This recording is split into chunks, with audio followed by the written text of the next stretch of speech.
almost 3,000 years, we have called it a myth. A king leaves a ruined city and tries to sail home. He meets a one-eyed giant, a witch who turns men into animals, singing creatures that lure sailors to their deaths, and a sea monster waiting inside a narrow strait. It sounds impossible, but the strangest thing about the Odyssey is not its monsters. It is how much of its world was real.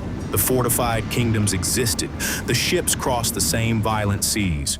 Troy stood exactly where ancient tradition placed it. And beyond Homer's gods and creatures, archaeology has uncovered the remains of a civilization that collapsed so completely that later generations remembered it as an age of heroes. So is Odysseus a real man? Or is the Odyssey something more dangerous than history, a true catastrophe transformed into myth? The Odyssey is traditionally attributed to Homer, probably composed in the 8th or 7th century BCE, but the world it describes belongs largely to an earlier age, the Late Bronze Age, centuries before Homer. That gap matters. For generations, Greek singers performed stories of Troy, Odysseus, Achilles, and Agamemnon without books. Each performance preserved old details, changed others, and added features from the singer's own time. This is why Homer's world feels strangely unstable. Bronze Age weapons appear beside later customs. Memories of vanished palaces survive alongside ships built like those of the early Iron Age. Some details may reach back to Mycenaean Greece, others clearly do not. The poem is not a photograph of one historical moment. It is a ruin built from memory layer placed upon layer until no one could see where history ended and poetry began. But one discovery proved that the foundation beneath that ruin was not imaginary. For centuries, many educated Europeans treated Troy as a legendary city. Then, excavations at Hisarlik in modern Turkey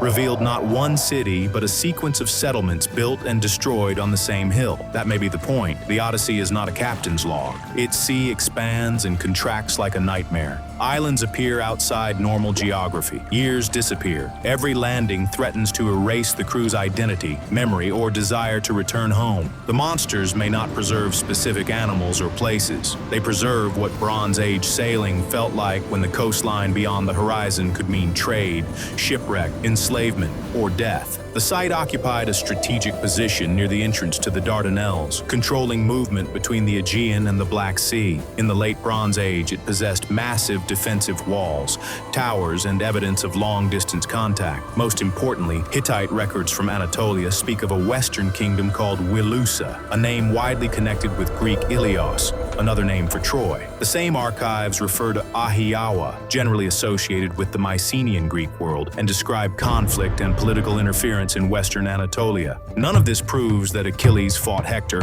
or that a wooden horse entered the city, but it proves something almost as important. Powerful Aegean rulers, a fortified city resembling Troy, and wars around that region all belong to the real political world of the Late Bronze Age. Homer did not invent the landscape of the war from nothing, and if the war had a historical shadow, what about the king who sailed home from it? Odysseus is described as king of Ithaca, a small island kingdom on the western edge of Greece. Archaeology confirms that the Ionian Islands were connected to the Mycenaean world. Tombs, pottery, and settlement remains show that people lived there during the period in which a historical Trojan conflict might have occurred. But no inscription names Odysseus. No palace can be securely identified as his. Claims that archaeologists have found his exact home go beyond the evidence. Even the geography of Homer's Ithaca has produced centuries of argument because some descriptions fit the modern island and others remain difficult to reconcile. That does not make Odysseus false. It makes him unprovable. He may preserve the memory of a local ruler, he may combine the stories of many returning warriors, or he may be the perfect invention of generations of sailors, not the strongest hero, but the one who survives through deception, endurance, and intelligence. And that is where the monsters become important, because monsters often grow where maps fail. The Cyclops is a giant shepherd with one eye. There is no evidence that such a creature existed. Attempts to explain him through elephant skulls, whose large central nasal opening can resemble a single eye socket, are intriguing but impossible to prove as the origin of Homer's story. Yet the episode contains a very human fear: sailors entering an unknown land, violating local customs, and discovering that the people there do not recognize their laws. laws. The Sirens may be supernatural, but the danger they represent was real. Ancient coastlines could kill crews through hidden rocks, currents, and sudden winds. Sailors also carried stories of voices, rituals, and foreign peoples encountered beyond familiar routes. Scylla and Charybdis are often linked with the Strait of Messina between Sicily and Italy, where strong currents and whirlpools exist. But Homer never gives us a route precise enough to lock every episode onto a modern map. That may be the point. The Odyssey is not a captain's log. Its sea expands and contracts like a nightmare. Islands appear outside normal geography. Years disappear. Every landing threatens to erase the crew's identity,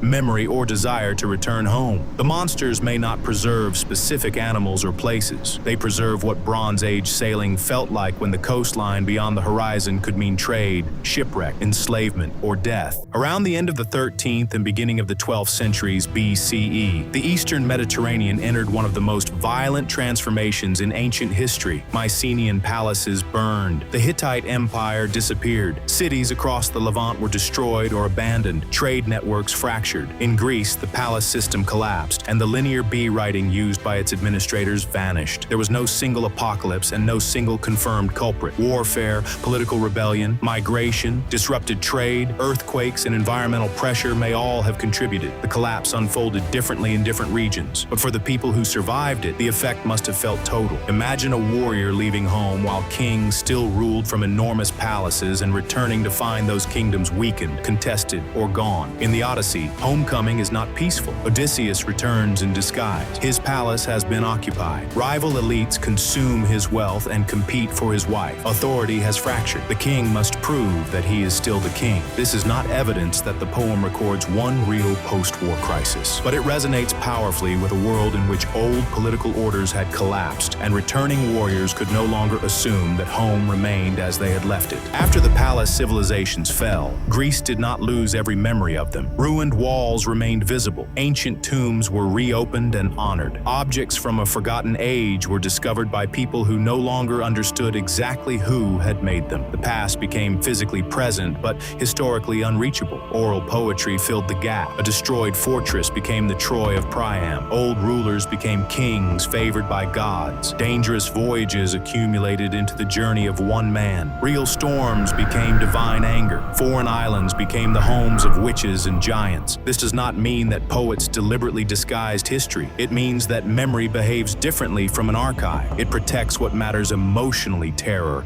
loss, pride, betrayal, longing, while names, dates, and places shift. The Odyssey may therefore contain fragments of truth without preserving a single true journey. And that leads to the answer most people do not want. Was the Odyssey based on a true story? Not in the way a modern film is based on documented events. We cannot prove that Odysseus existed. We cannot trace his 10-year route. We cannot turn the Cyclops, Circe, or the Sirens into confirmed historical encounters. But the poem was born from a real world. There was a fortified Troy. There were Mycenaean kingdoms ruled from palaces. Aegean powers crossed into western Anatolia. Sailors risked their lives through unfamiliar seas. And near the end of the Bronze Age, that entire political system broke apart. The Odyssey is probably not the biography of one king. It is something larger, generations of human experience compressed into one impossible homecoming. Its deepest truth may not be that a man fought monsters. It may be that people survived the destruction of their world and refused to let that world disappear. History remembers facts. Myth remembers what those facts felt like. And somewhere between the two, Odysseus is still sailing home.